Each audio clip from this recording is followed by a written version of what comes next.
Hello and welcome back, Eddie Radosovich. George Stoya here from the SoonerScoop.com studios. Josh McCuistion in Houston HQ as we come out of another weekend. Oklahoma made some announcements over the weekend. Official.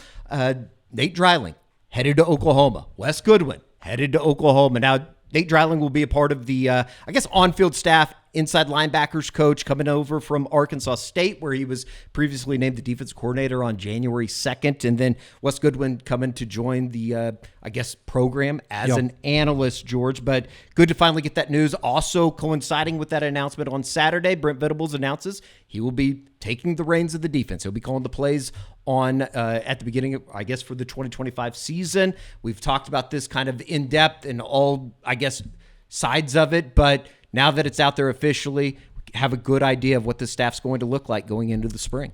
Yeah, I think that it was good for Oklahoma to come out and be direct about what the plan is. I don't know about you guys. It was kind of refreshing to hear Brent, in that statement, which I kind of tweeted out. I was like, this is a really strong statement. Whether you agree with the direction of what they're doing or not, to come out and be like, hey, look, we think that we've been able to put together the personnel, the talent, or whatever to be a great defense, and we know that we haven't lived up to the standard or whatever. I'm going to take over the play calling duties. I think says a lot about Brent and just, what this means going into next year and kind of a make or break it season. But the additions of Dreiling and Goodwin, if you told me a month ago that's the direction they were going to go, I would have said, okay, that's not a bad direction to go. You get a young up-and-comer in Nate Dreiling, who apparently is very well-respected, came highly recommended. Like we kind of reported on here, somebody that a lot of people thought Brent should hire. And then you had Wes Goodwin, who I don't think I would hire him as my DC. I know you didn't, but to have somebody who has been a DC, has worked with Brent Venables, is apparently extremely smart, big part of the game planning process, analytics, all of those things. I think it's a really good hire to have somebody, and they're not having to pay him like almost anything because Clemson's still paying his buyout. So I like both moves. I know it's not Jim Knowles, and people are not happy because it's not Jim Knowles, but overall, I think it's two good hires. And look, I think I've been pretty honest on here. Do I think that Brent should be calling the defense if he wants to have long-term success? No. But in a year where it's a make-or-break season, I don't blame him for saying I got to take the reins on this thing. Josh, what was kind of your overall takeaway? Nate Dreiling coming in, leaving Jonesboro, obviously, after about a month on the job, really, never really got started. But when you look at what he did at New Mexico, there's some good numbers out there. You don't win games in Las Cruces for New Mexico State, but they did that. They got to a 10-win season. Obviously, he was named the interim coach for Utah State this past year when Blake Anderson was fired. But just kind of your overall thoughts on Nate Dreiling coming in as the inside linebackers coach.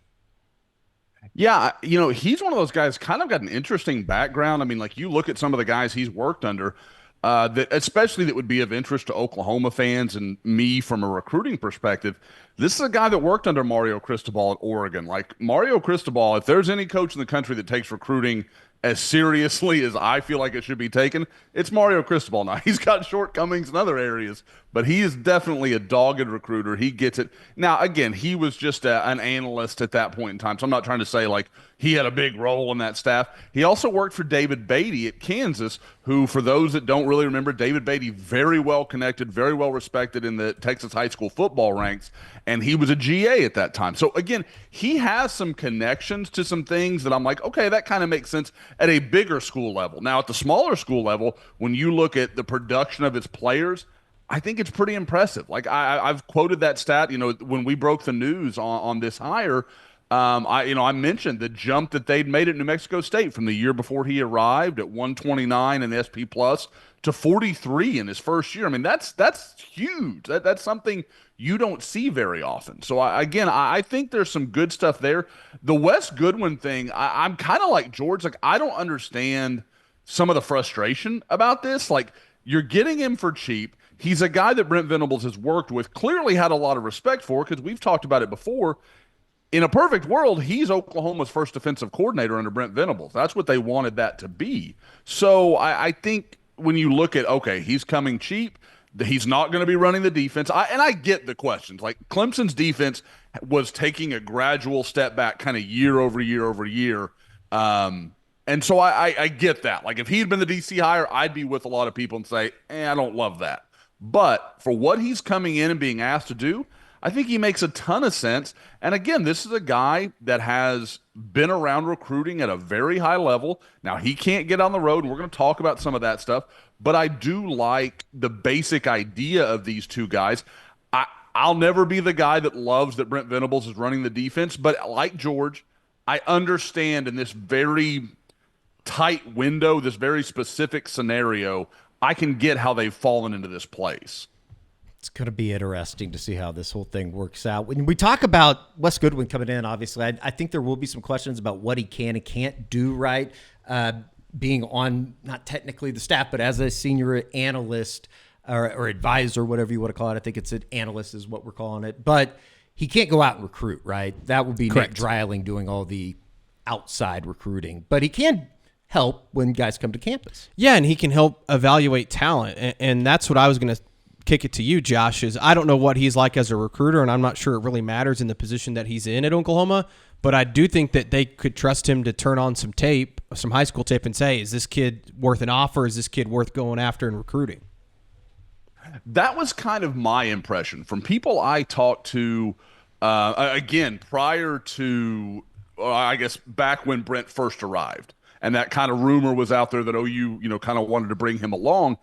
I talked to people, and I think there was both a respect for his understanding of Brent's defense, what he wanted to do, what they were trying to accomplish, but also his ability to identify talent. I thought those were kind of the two clear things that Oklahoma, or that Brent Venables in his early days really coveted with Wes Goodwin. Now, talking to some people that at that point, he'd never really had to be a full-time recruiter. He'd been an analyst, and he was really working, with Brent on, again, it could be player evaluations, it could be self-scouting, it could be a lot of different things, but he wasn't having to go into homes and do recruiting or hit the road and talking to high school coaches and that kind of stuff. Now, he's got one huge win. He was a big part of the Sammy Brown recruitment, the five-star linebacker, played for Clemson as a freshman this year. Some OU fans will remember him as a guy that looked pretty heavily at Oklahoma for a while there, and he was part of that. From what I understand, like he really kind of helped push that over the finish line. Now, at the same time, Sammy had a lot of connections to Clemson, so he kind of started with his foot in the door, I guess you'd say, and then he kind of helped Clemson, close it. With that exception, I was kind of referenced to one other, four-star linebacker. I don't know that beyond that, he's gone out and got a lot of wins against like elite programs. Like he hasn't gone out and beat Ohio State or Florida State or, Alabama or whoever it may be. Sammy and the other guy are kind of the two big wins. I'm sorry, I'm just blanking on the name of the second guy, but I don't think it's a name that's going to resonate with OU fans any more than it clearly did with me. But I think he is capable, and a guy that, let's say, is interested in Oklahoma to begin with, I think he can help in those cases.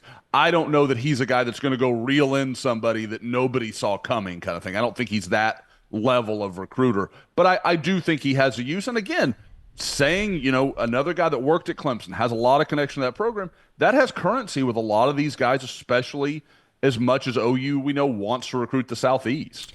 Josh, is it too early to have an opinion on Nate Dreiling as a recruiter? That was going to be my next question. There's going to be a lot of focus put on this 2026 class as he gets going, correct? Yeah, and the linebacker spot especially. But I am interested to see what he does as a recruiter. I feel like we never really found out what Zach Alley was as a recruiter. It wasn't like he just blew the doors off. Which is why that position's so important going into 2026. Right. But I would have to assume, Josh, one thing that I would say is safe to say with him, he's got a really good connection in Kansas. His dad, being a guy that has won as many state titles as he has in the state of Kansas, I would assume he's got some good connections at the high school level there in that state. Yeah, and we know that's a state that Brent Venables has always valued. I mean, and again, people can say, well, that's because of him being from Kansas, but you look at some of the guys he pulled out of Kansas through the years, the Brody Eldridges, those kind of Geno Grissom's, you go through some of that list, and you're like, that makes all the sense in the world that you'd recruit the life out of Kansas. Like they've had some good players from that state. So I don't know. I don't think we can know at this point. I think it would just be me guessing to say, oh, yeah, he's going to be good or he's going to have a problem. We don't know because he hasn't recruited this caliber of athlete before. Now, what I will say, and it's something we saw with Zach Alley last year, Alley had kind of laid the groundwork in a lot of places, had been around a lot of places that he kind of said, I know this coach, I know this staff, and they trusted me with this, 2-star, 3-star, these other guys. Now I can come back in and be like, I want the big dogs. Like I'm going to go after the best things you've got, the best players you've got.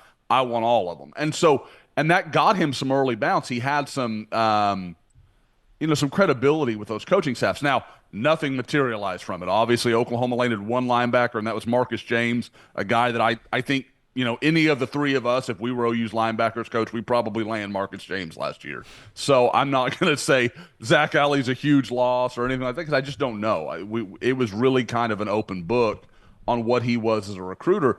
I think it's the same story with Nate Dreiling. We just don't know. But I do think when you talk about some of the people I've talked to, he's very energetic, very like he fits Oklahoma's kind of model of that defensive staff, guys that are very active recruiters, going to be, engaging, going to really talk to people, really try to connect with kids. I think he fits that model. Now, what he can do with it, we'll have to find out. Pretty damn good defensive staff, I think, when you look at the whole thing over the top. Obviously, they've got four. Just real quickly, they've got 4 defensive coordinators on staff. That's where I was getting to. Yeah, it's crazy. It's unbelievable. And obviously, you have Brandon Hall there. Brent's taking some reins. Obviously, he's going to be the defense coordinator this year, and then bringing in Nate Dreiling, Jay Veliz in there. Todd Bates, I believe, has a co-DC title. And we talked about the title stuff going back into last week's kind of the instant reaction that we put out on Friday, talking about everything that was to come. And as it turns out, it did on Saturday. It was a big recruiting weekend in Norman, Josh. And obviously, Bowe Bentley was on campus. Actually saw him at the game on Saturday. We want to get into a little bit of a recap of everything that was over the course of the weekend. But first, let us tell you about William & Lauren. As the official custom clothier of OU football, William & Lauren outfits your favorite OU players in custom suits that boost their confidence off the field to match their confidence on the field. Their perfectly tailored clothing ensures every Sooner stands out in comfort and style at prices that make luxury accessible. Visit William & Lauren in Oklahoma City or online at williamandlauren.com. Dress like a champion and make your style as legendary as Oklahoma football. I know that you will be doing so. We had the meeting last week. Going to get you tucked up. I know it's going to be sweet. Or I guess suited up, but I'm going to get a difference. Sweet suit, custom suit. I can't wait to get in and get fitted. I need to lose a few pounds, Eddie, before I go in there. Well, stop eating, and maybe you could just start throwing up after every meal. That's real healthy for you. Thank you to William & Lauren for everything. Visit them, williamandlauren.com, at Oklahoma City, as well as I believe they have Tulsa. a brick and mortar coming to the 918 in Tulsa. All right, Josh, if he were to commit to Oklahoma, he'd probably be seeing the fine folks at William & Lauren. But Bowe Bentley, the 2026 quarterback out of Salina, Texas, did visit Oklahoma over the weekend. And as you put up some notes on Sunday afternoon, I guess in wake of his visit or on the heels of his visit, how did everything go for Oklahoma? Ben Arbuckle hosting the young man out of Salina, Texas, Bowe Bentley. Yeah, talking to a couple of different people, I really got the impression that the visit went as well as it could have from Oklahoma's perspective of getting to show him everything, getting to, kind of letting him know where things stood, what the whole situation is.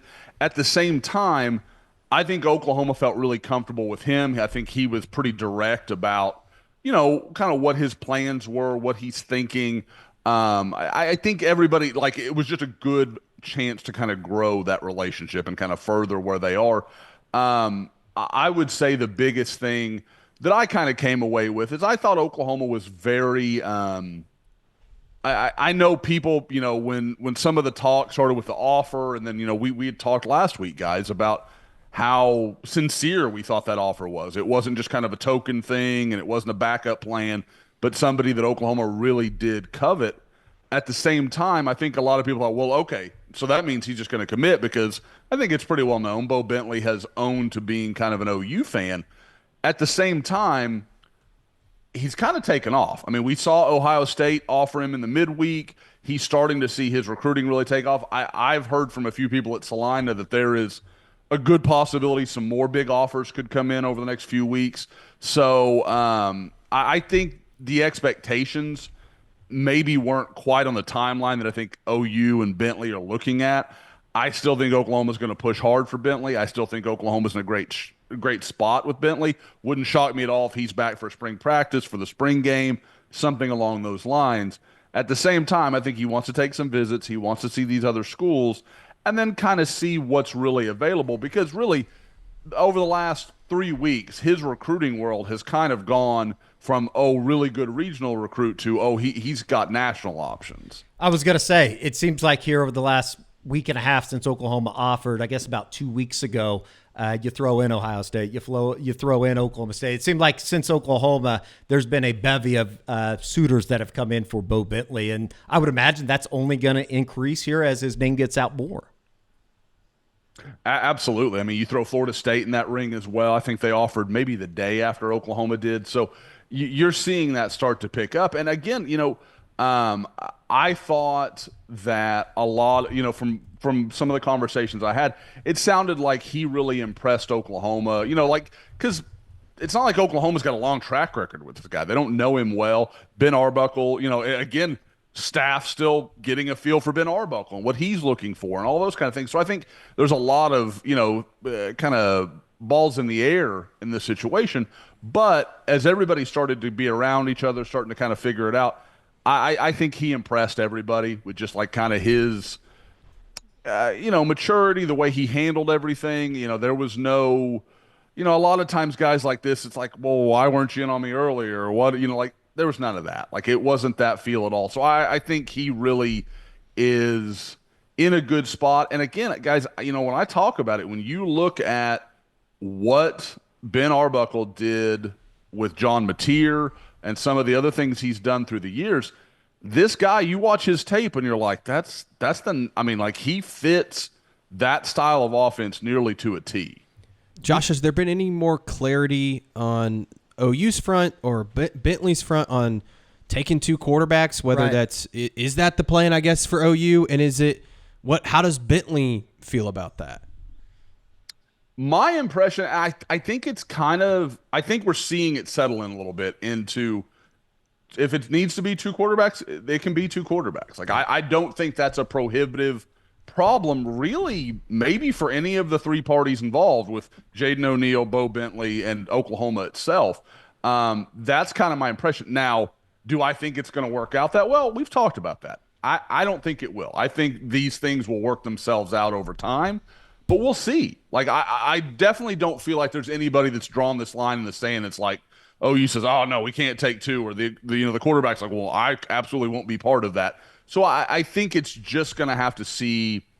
We're going to have to see what happens kind of naturally. But I don't think there's any inherent impediment to where they just can't work like that. Forgive me if we've already talked about this, but I don't think we did, because we taped at the beginning of last week. But Oklahoma did get Daniel Odom. And, I would assume you got 4 guys committed now on the offensive side of the ball in 2026. Is there any movement in terms of the defensive side of the football here moving forward as we get into the spring and kind of the evaluation period being a little bit over with the dead period started on Saturday? Obviously, in this week's scoop, I kind of went position by position, kind of looking at it. And I feel like on the defensive side of the ball, there's a whole bunch of possibilities. There's very few guys that I say, okay, yeah, that guy is probably going to be part of things, or that guy's probably in. Now, there are some exceptions, but when you look at, just look at the in-state class. I mean, you talk about Caden Jones. That's a running back. Like, a lot of the guys that you would say, okay, Oklahoma's kind of, the front runner for. It's a lot of stuff on a lot of players on the offensive side of the ball. When you look on defense, like, I like the move they're making with the Valdinsone. I think it's Valdinsone is how you say his name, the big kid from Sweden, the PPI guy. I think they're really making a positive impression from some of the stuff I've heard there. At linebacker, it's hard to know what you make of any of it right now because we've got to watch what Nate Dryling's going to do. He's going to come in there. He's going to have his own opinions. He may see things differently here or there or choose to focus on maybe some guys he has relationships with that maybe OU's not as aware of now. So I think over the next month, we'll see that start to play out. I would say the position I'm probably most intrigued by, at least on the defensive side of the ball, is cornerback. I don't know where, when I look at it, I don't see that obvious guy where I'm like, yeah, that's the guy they're going to get at corner. I know some of the guys they're focused on, and I'm not saying they're not going to get all of those guys, but there's not that clear-cut dude like in years past when you saw, like a Gentry Williams or some of these other players, Eli Bowen, like these guys that you're like, okay, whatever else happens, they're in good shape there. I just don't see that guy right now. Now, Jay Valai is a good recruiter. I think he'll figure that out. I just kind of am working through who those guys will be. Be interesting to see. Obviously, you went through it on the Suitor Scoop this past week on SuitorScoop.com. You can check out the list as you put out every Friday. But for this week, you did go position by position. Some of the guys that you had listed at quarterback, Brandon Arrington, Jermaine Bishop, CJ Bronbaugh, which is actually a Nebraska commit, as Ryan Gilbert, an A&M commit, as well as Bethany's own, Evison Velasca, the younger brother of Jocelyn Velasca, currently on the Oklahoma team. And that he's the interesting one because Oklahoma obviously offered him very early on. He's kind of a smaller guy. He doesn't really fit what we've seen OU do at corner with these bigger, longer, rangier guys. I mean, you're talking about CJ Bronbaugh, who I think is like 6'1", 180. Evanson is probably 5'10", 170. Now, you turn on the tape, he had an unbelievable year for Bethany. He played really well. Had a chance to see him this year. He is very explosive. He's got great feet. There's a lot to like there, but I'm not sure at this point, if he's a guy OU's really pressing for. So we'll kind of have to watch on that one. But yeah, I mean, again, you look at some of these other positions. You look at safety, Braden Presley from Bixby. I think Oklahoma's in a pretty good spot there, even though we know about all the connections with the Presleys and Oklahoma State. Caden Hall obviously loved his trip. Markel Ford is a guy. He's committed to Texas A&M, but if you made me pick right now, I might pick Oklahoma.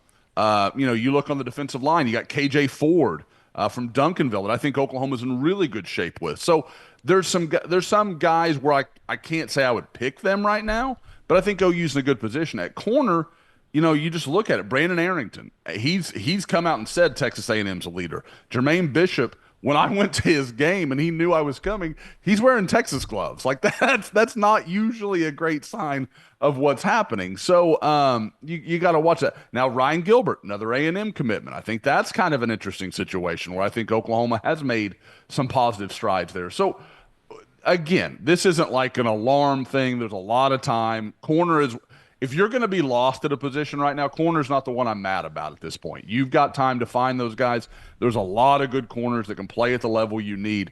Defensive line, if you're in trouble at this point, it's tough to kind of get back because you're not going to find 6'5", 280-pound guys that can solve your problems all that easily. Go ahead. I was just going to ask, did we talk about Camarion Johnson last week? I can't remember. Alabama defensive lineman? I don't think we did as much as maybe KJ Ford and Jake Krull out of IMG. Just asking because I know Steve Wilt Fong put up a story on Sooner Scoop about him, Josh. I don't know what you've heard, but it sounds like OU's in good shape there. And he told Steve that he'll be here for the spring game, and he's also coming in for an official visit. Yeah, he's a guy that I talked to him some, I guess it was that Sunday following Junior Day, so, a little over a week ago. And he glowed. I mean, he really loved it. I think he's a guy, like a lot of these ends, really, really likes Miguel Chavis. I mean, I think we all get it with that level of energy, high school guy. There's an easy connection that a lot of these guys make. So I think that visit went really well. It's going to be interesting to see what Oklahoma wants to do from a numbers perspective. Are they ready to take 3 or 4 defensive ends? Is it going to be 2? And if it is only 2, is it, the 2 they've been on the longest are KJ Ford and Jake Krull? Is that where they kind of say, we're going to make those guys say no before we really pivot in a different direction? I don't know that answer yet. I think that's something that, again, I think with the portal and everything else, numbers are more fluid than ever. It used to be, If I talked to a source and they told me the signing class is going to be 24 come December, if it was more than one off, it was pretty unusual. Like they pretty much knew their numbers and they would hit them. Now it's a little bit more in flux because if you get to that point where you say, well, okay, we like this defensive end, but is he better than the guy we could go get out of the portal who could probably help us next year? They sometimes will pull the reins back on that kind of stuff. So we'll have to see. But again, I don't want people to misunderstand. They've offered Kamarian Johnson. They like him. It's just a matter of what their numbers are explicitly going to be. I think it's absolutely possible it's 3 or 4, but I've also heard that 2 or 3 could be the number. So we'll have to kind of watch that as it goes forward. Another name that I know that we have not talked about here on the recruiting report was a name that you included in the Suitor Scoop this past week on a guy that had visited that's currently committed elsewhere, and that is Baylor commit Rylan Morris, a running back out of Honey Grove, Texas. And it certainly sounds like Oklahoma, you lose Jonathan Hatton, obviously, in the 2026 class. He took his pledge back at the beginning of December. You feel good about Caden Jones. We talked about him. We will continue to talk about him out of Jinx. Rylan Morris, though, is this a name that maybe Oklahoma fans should start knowing a little bit more at the running back position in 2026? I absolutely think so. And this is a guy that I would have said probably a month ago I wasn't taking all that seriously with Oklahoma. They offered him early on. He's one of Sean Cooper's guys out of that northern Texas, southeast Oklahoma area. And it just felt like that's just not really going into anything. And he'd committed to Baylor, and it just kind of felt like that was all kind of in the past. But then, when I started looking over the names that were going to be there, he was one of the guys I had to go check with. So it sounds like Oklahoma really did well on that visit. Talking to some of the people around him, it really, kind of said, okay, like maybe he is moving in to a situation where I'm not saying he's ready to decommit. Because I don't think that's true. I think it's a more of a, maybe I need to look around. Maybe I need to make sure, kind of go through my options a little bit more. Maybe there's a few more things out there for me than I realized. And at that point, kind of make some decisions. But it definitely, I guess I would say it would surprise me if he wasn't back up at Oklahoma maybe sometime this spring. Very good. Did want to get your thoughts on the final, I guess, rankings for the 2025 class. They come out. Michael Fasusi finds his name. Doesn't have to scroll too far down the list as Oklahoma offensive, signee / freshman now. Ends up number 7 in the On3 100. Just your thoughts overall, where Oklahoma commit signees ended up falling, and then obviously Michael Fasusi, the lofty top 10 ranking. Oh, I mean, with Mike, guys, we talked about it coming out of the Under Armour, and from everything I gather, we had a little less firsthand information, but even when he went out to the Polynesian Bowl in Hawaii, he was outstanding out there as well. Oklahoma, they got something special here. That's all there is to it. To me, I've talked to people on the board about this over the last week, where I think it's already like, well, he's got to go take a starting job. I don't know that we have to go there. I'm not quite saying I'm ready to get to that point. He's got to put on weight. He's got to get bigger and stronger. But man, a lot for people to be excited about there. But yeah, you look at it, guys. You've got Ryan Foje ends up in the top 68. 75. Again, because Mike was so good, and especially like really his senior year, I thought Mike took it to a different level. He played very, very well after kind of being nicked up early in the year. He played great down the stretch, played well in the All-American games. I think people have kind of gone to sleep a little bit on Ryan Foje. Ryan Foje is a really good player. If you told me 4 years from now he's a first-round pick, I'm not going to be shocked about it. I think he is that kind of gifted player. So again, just to have those two to start off your class, and then again, not a lot of movement outside of that because you had most of these guys weren't in the All-American games, some of that stuff. So you didn't see a lot of volatility. What I will say is, just in brief, and you guys can back me up if you've heard any of the similar stuff. The stuff I'm hearing about Elijah Thomas and some of the offseason stuff, he is putting on a show. And when you think about this, is a guy that's never been in like a and again, I love the staff out there at Dakota. That's a small school. They are limited in the things they can do. He's never been in anything close to the weight program, the speed training, stuff like that Oklahoma is going to be doing with him. he may be better than we thought. Like some of the numbers I'm seeing are pretty astounding. I've seen the numbers too, and it's, I mean, off the charts, like future NFL type stuff. I was going to say, did we, I mean, just as a whole, maybe sleep, even though that they only brought in the 2 wide receivers from the high school ranks? You see Elijah Thomas, 144. Manny Choice was at 152. Obviously, we've been talking about, I feel like, Elijah Thomas since we saw him down in Arlington about this time of the year. What was that, about a year ago, Josh? It seems like both those guys maybe kind of slid under the radar just a little bit. Yeah, there's no question. And for those that are looking for kind of the next thing, we're about 10 days out from the first Under Armour camp that'll be up in Dallas. So we'll, of course, I'll be at that watching a lot of these names that we're talking about here. But yeah, Elijah, again, to me, it was just always a question of how quickly could he learn everything, because his physical tools were off the charts. And the stuff I'm seeing matches up, because when I would watch him play, the thing that always just really stood out to me, his acceleration. Like people can talk about, oh, he runs 4.4 and that sort of stuff. And I would say Elijah's probably, the 4.47s. Like he's in that range. Like he is especially once he gets with a speed trainer and really understands proper testing and all that sort of stuff. But aside from that, just watching him catch a ball at, like 6'1", 185, 190 pounds, and watching how he gets to top speed, guys, it's not normal. Like most guys, even really good athletes, don't get from 0 to top end nearly as fast as Elijah Thomas does. And there's been some people on the board that I want to give credit to that have been like, Josh, you're underselling him. You're not, he's going to have a better freshman year. I'm starting to think they might be right. I'm starting to think he may have a bigger role than even I anticipated. And again, I've been in love with the kid since he was a sophomore.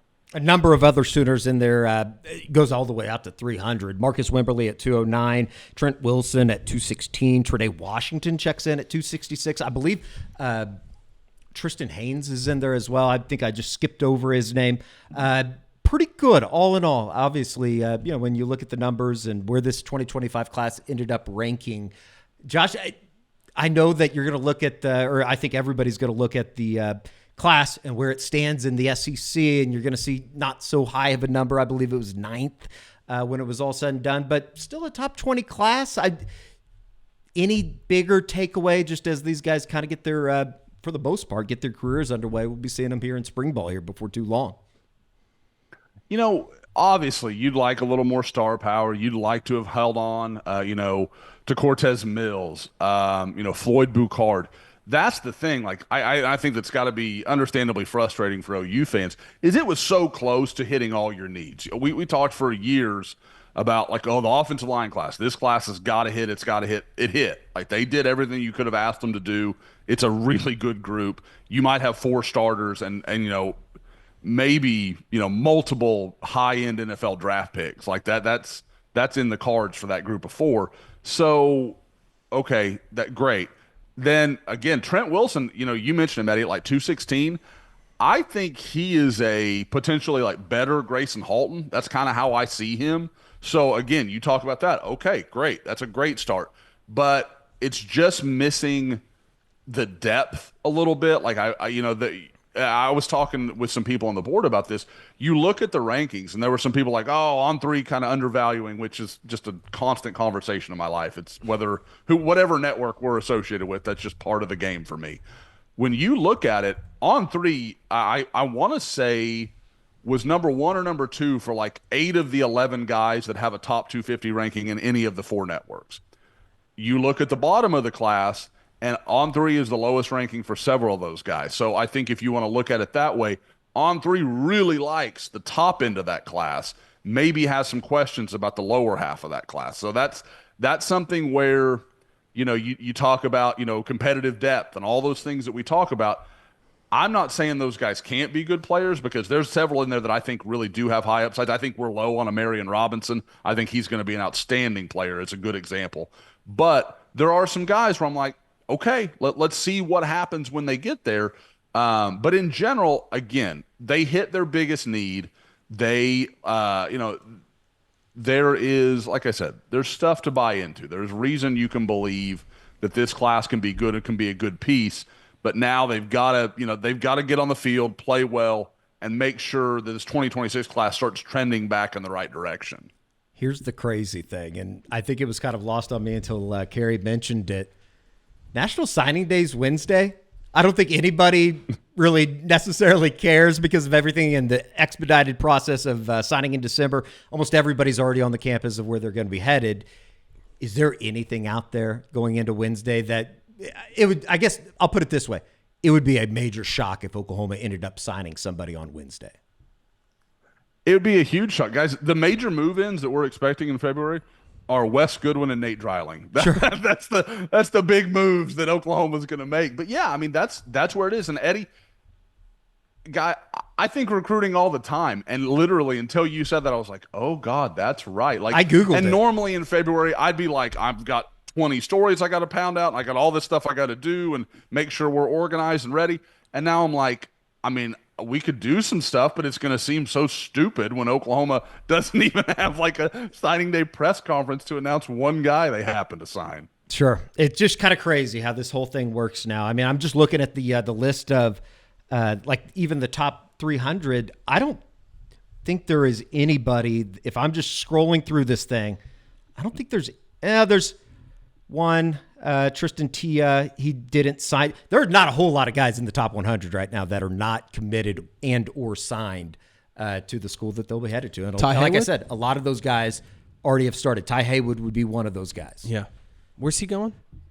Everybody keeps saying Tech, but we'll see, I guess. Yeah. I think he's going to continue to keep his thing open. I don't even know if he's expected to sign with anybody coming up on Wednesday as he progresses through his final semester in high school. So definitely be keeping an eye on it. It's going to be interesting, I think, over the next couple of months to keep an eye on the 2026, obviously the 2026 class, but specifically at some of the positions that we had talked about, whether it be cornerback or linebacker, certainly quarterback. Already have Jaden O'Neal in tow with Bowe Bentley coming off of his visit to Norman. Josh, we appreciate it. I guess you're not in Dallas, so you can't say that the Luka stuff was fun over the weekend. Guys, I want you to know I thought of trying to find a shirt that was blue and green. Like I was trying to rep my Mavericks colors.